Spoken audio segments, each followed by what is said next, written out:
Hi, my name is Sam. My business partner and I run a membership site for real estate agents where they basically get daily social media templates, lead magnets, training videos, all the stuff to help them sort of save time and get better at Instagram. Okay. So it's a membership. Yeah, so we do. What do you give them on a monthly basis? A lot of it is just daily social media templates. So 30 days of content that they can edit, customize to their own personal branding, post on social media. And then there's a library of like little lead magnet things and that they can customize again and use on their Instagram, and training videos to help them set all up their Instagram, all that stuff. But mostly it's going to be the content templates. Yeah, it's a content membership. Yeah. Okay, got it. Okay, so how many people you got? What do you charge? Yeah, so we charge $49 a month. Okay. We have just under 300 members. Okay. And we do just under sort of 20K a month. Yeah. And we take home, 75, 80% of that. Cool. Got it. So what's the issue? Yeah. So my question is, what's churn real quick? Sort of What's churn? Yeah. It hovers around 12%. Ooh, monthly? Yeah. Monthly? Yee. Okay. Got it. Do you have any metrics that like after a certain point people continue to stick?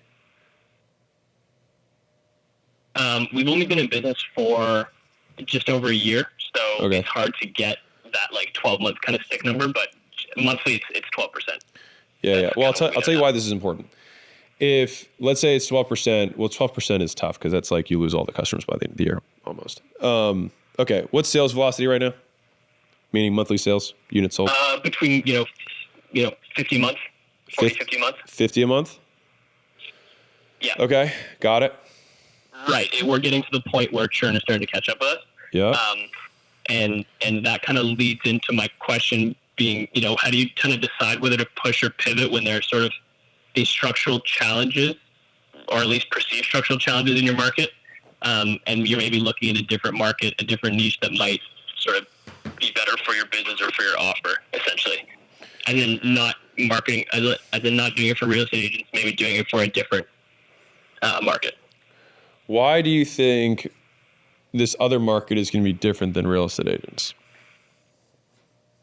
Yeah, so generally, real estate agents, from my perspective, there is a lot of structural volatility in terms of their income, and obviously with SMBs, that's a given. It's probably even more with real estate agents, and they don't make a lot of money. There's not a lot of willingness to pay, and basically what we've seen in our market, there is like a market leader with, over 5,000 members, been doing it for 6+ years now, and a couple others with 1,000+. Like, we are a late entrant into this market. This is something we started to do just because we thought we might as well pick a proven business model. Okay. And we've seen other content memberships in other industries, like, accountants, one with like aesthetic nurse practitioners, start at the same time as us, have the same Instagram following. We've gone through their funnels and they've like 5x. Yeah. From in terms of what we've been able to do growth wise, and we're trying to figure out why that is essentially. Well, do you have full transparency into their numbers? I have full transparency into a few of their, just, the amount of members they've had and the amount of Instagram followers they've had. I've kind of gone through their funnel a little bit. I know that they don't necessarily run a ton of ads. Like, it's not like they're doing a ton of ad spend, for example. Do you know what their churn is and how many members they have? I can give you one example of one we have like 50K on Instagram. They have 40K on Instagram. Yeah. We're kind of friendly with them. And I know they have like 1,800 members. Okay. And that's been a year. And their sales velocity, from what I can tell, is like 100+ a month, maybe 150, 200 a month. Okay. And they start at the same time as you? Basically, yeah. Similar following, all that. So, they have no big competitors. Yeah. Well, I think going to an underserved marketplace is not a terrible idea. The reason I'm like more okay with this is that you guys are still really early. You know what I mean? Like, it's pretty much a brand new business. I do think that, like, is this business that you have fixable? Yes. If the market leader, I'll put quotes around that, has 5,000 people, well, there's like 1 million realtors. So there's lots of opportunity, right? That's still there. Like, no one really owns the market. So those are kind of the plus sides. I'm going to also bet that, like, to your point, it might not be that like realtors, of course, if you take them in aggregate have volatility. But if you look at the top 5% of realtors, like they're full time, right? If you have a lot of part timers who are in there, then you have huge amounts of churn because they're barely even business owners, right? Right. So you could probably fix in terms of our value prop, though. Yeah. Okay. Go ahead. Yeah, just in terms of our value prop, I mean, if you're a top 1% agent, you probably have some sort of social media manager or media team or a low cost alternative to that, essentially. Yeah. So it's kind of just a feature, not a bug, I guess, of our business. So. Yeah. But you'd have to have like the thing that's bad with the business right now. Okay, zooming all the way out. What do you want to have happen? Do you want to sell this thing to make more money?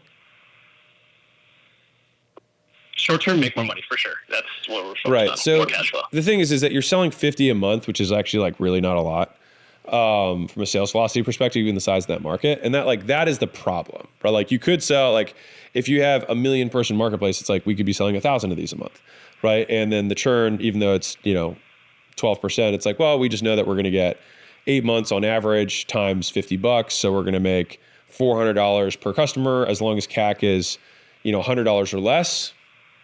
Cool. We have high margins. We're good to go. And you just take the money and then you do whatever you're gonna do.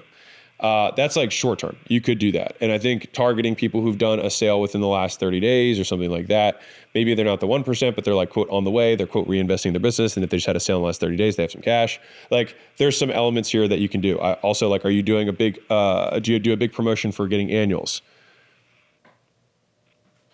We try our best. We do 2 months off. We're starting to add other bonuses in terms of the annual as well to try to push more people towards annuals. But right now LTV is 8 months for you, so you might as well give 4 and pull the cash flow for it since it's equivalent, and churn on those customers will be lower. Right. Cool. All right. So that's thing one. Now to the larger question of like, should you go after a blue or ocean market? And in so doing, like, does that mean you're going to start another Instagram page and like build that whole thing up and do that game? Essentially, that's kind of the thing that we're, relatively best at, the thing we invest all the time into. It's something that I think we can do, but it's obviously going to take time and time away from our, everything else we do. Yeah. Okay. I'll tell you what I want. I don't think it's a bad idea. I'll say that. I don't think it's a bad idea. Like normally I just say like, no, stick with your existing thing. I do think you should stick with this thing a little longer, and I'll tell you why.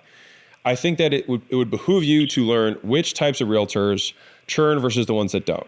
And there's probably 2 or 3 characteristics that separate the people who do versus the ones that don't. Number 1. Number 2, I do think you need to make a better incentive to get people to prepay for annual. Number 3, is there a version of this business that like on top of this, you sell some sort of maybe $500 a month thing as an upsell, or $1,000 a month thing that does have some sort of managed element to it, that you have lots of AI and automation built into it so that you can do it with high gross margins? Right. Yeah. Definitely something we've thought about, just adding upsells, adding different offers. Yeah. I can appreciate the simplicity of the business. Believe me. I just feel like you have a lot more to learn from this before doing the next thing. Rather than just saying like, oh, it's the avatar. It's just because like that's the obvious thing that everyone says. And the market leader, and I'll put quotes here, has 5,000 people. It's not that many. No, and I've tried not to just say it's the avatar to the best of my abilities. You know what I mean? Okay. It seems like, it's the easy way. So that's what I would do. All right. So I would try to learn more about the customers, number 1. Number 2, I'd have the annual prepay thing. Number 3, I would start running ads and see what your cost of acquisition is with ads, and having that strong prepayment thing. I would also have a self-liquidating offer on the thank you page that could be even higher than just the annual, right? Because that could just improve the funnel metrics overall. Maybe like a 2 or 3. Like a higher ticket item? Yeah, and I'll say higher ticket with quotes here. I'm talking like 197 to 397, somewhere in there, which might be like, we have all these accounts. We'll tell you, we're going to give you the 100 best performing pieces of real estate content over the last year. I would buy that. Right?